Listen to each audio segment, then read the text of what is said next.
Hello everyone.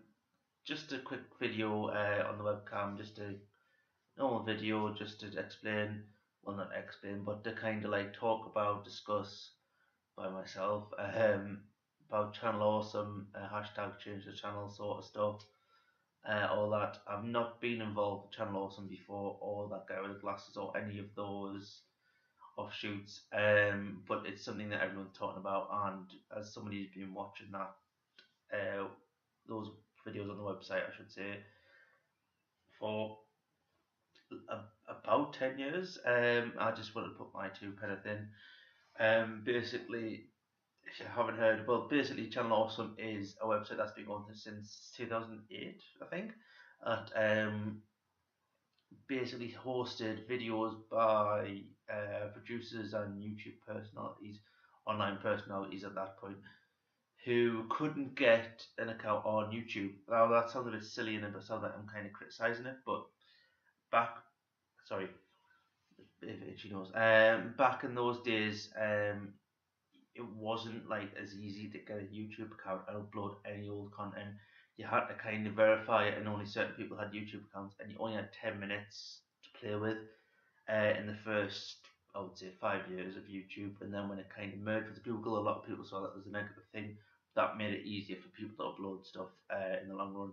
But back when that guy with the glasses.com started, which is what his original name was, a lot of like comedy style reviewers in the style of Angry Video Game Nerd and the like Guru Larry, people like that, who I'll get on to later, um, would submit their work to that guy with the glasses.com, which then later became Channel Awesome. That name came when they kind of infused with YouTube, because it got to the point where they could start hosting the videos on YouTube and making a bit more money that way. They did actually host most of the stuff on Blip as well, which has gone under.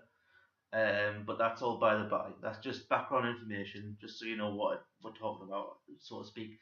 A lot of big YouTube personalities started on Channel Awesome or have been on Channel Awesome. I've mentioned Guru Larry. I mean, he'd been making videos before the internet was a thing. Nostalgia Critic, you might know. You might know Linkara. You might know Spoonie. People like Mars Girl. I don't. I nearly said somebody that I'm going to talk about later. Even like JonTron and Game Grumps have had stuff on Channel Awesome before. I mean, the list goes on. Film Brain, Cinema Snob. I mean, the list goes on. Anyway, what we're here to talk about is Are You Fearless as well, but we'll get on to it. Right. And what the controversy is that there's been a Google Doc gone around which basically outlines all the grievances from a lot of employees of Channel Awesome over the past. Sorry, I'm picking my nose again. Over the past 3, 4 years, maybe. Because the first time I heard of the kind of like unprofessional conduct was actually from a Tumblr post from Alison Pregler, who's Obscurus Looper.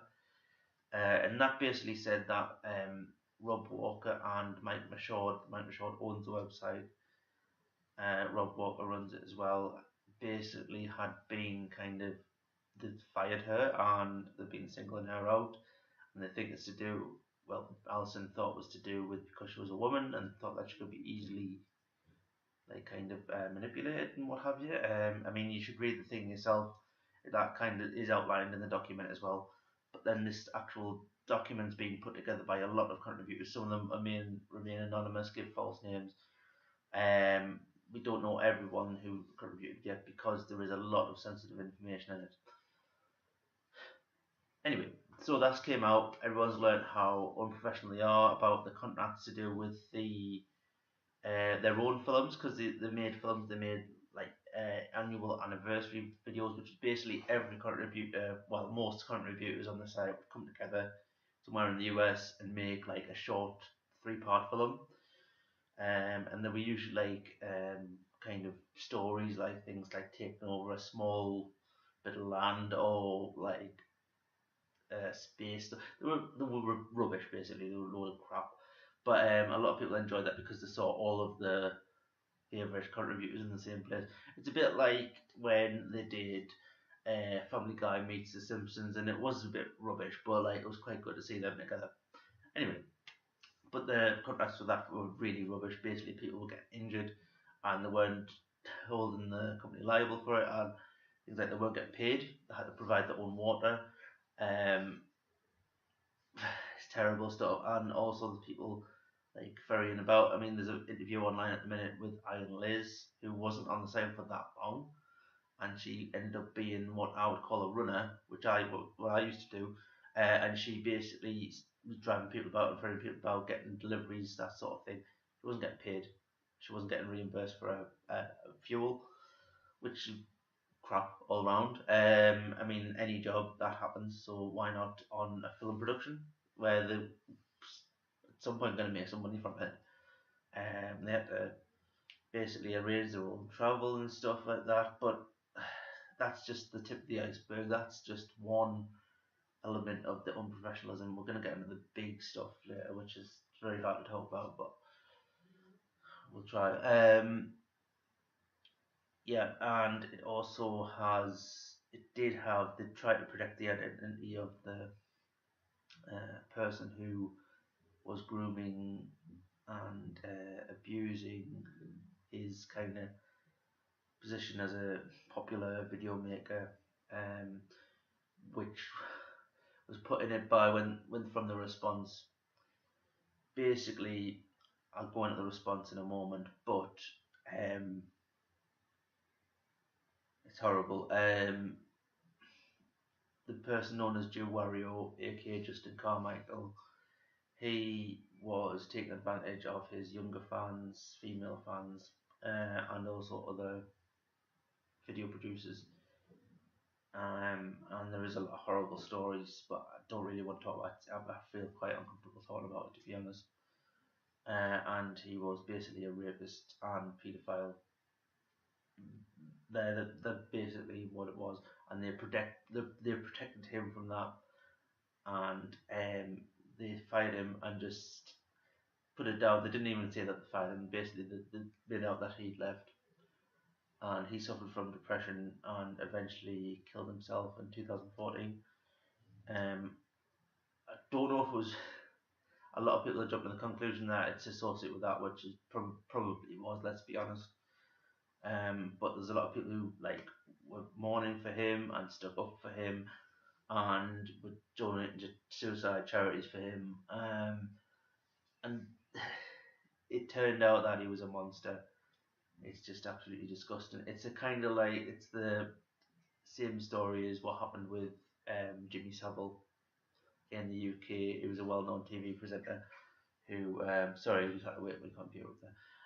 Jimmy Savile, who was a very popular television presenter and radio presenter, who ended up being one of the worst human beings ever to walk the face of the earth. He was a disgusting paedophile and rapist.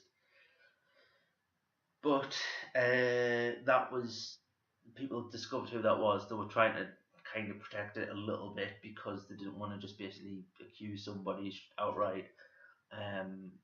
For one thing, he's not here to defend himself, but all the stories kind of connect, and a lot of people have confirmed it. But what happened was the response was not really like an apology or like kind of trying to right the wrongs. It was more of, oh, you're wrong, sorry you feel this way, sort of thing. And they kind of basically itemized everything on that document and said, this is why you're wrong.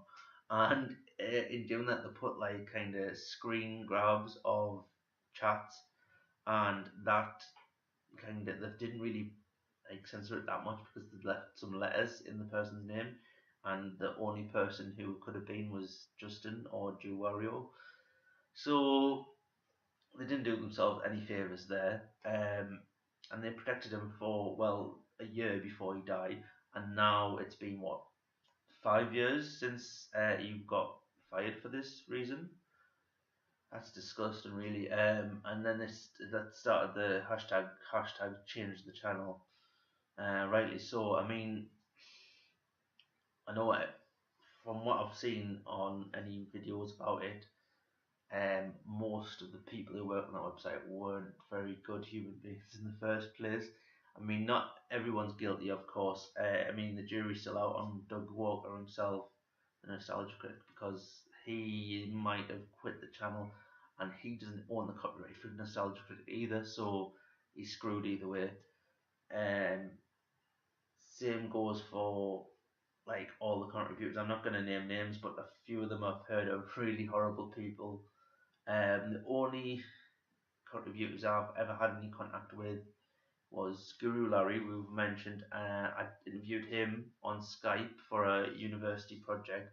He was a very nice guy, and he, at the time, he didn't even like Channel or something. He's only on there because it's another outlet, isn't it? You know what I mean? And he's still on there, just merely out of spite, really, I suppose, because they haven't really contacted him in the 10 years he's been on there. Now they're going to be forced to contact him, which I find quite funny, actually. And I've been in contact with Fearless through Tumblr, and he seemed alright, he seemed fine. Sorry again.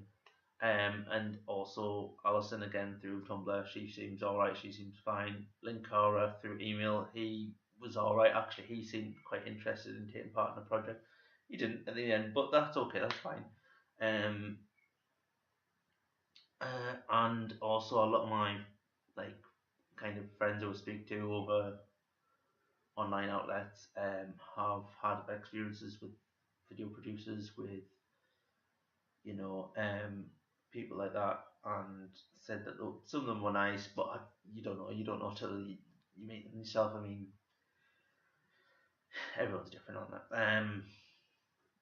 But really, I think it's just a terrible thing. There's a lot of people aspire to be on this website.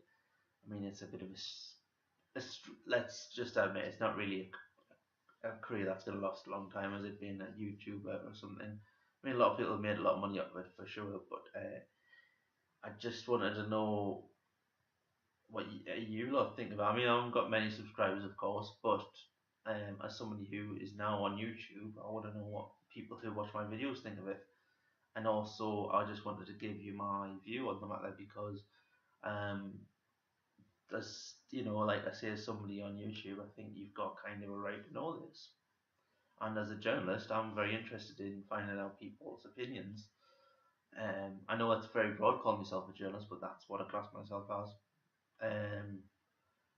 Also watch Andy HG, or Horror Guitar 90. Sorry, that's his handle on YouTube.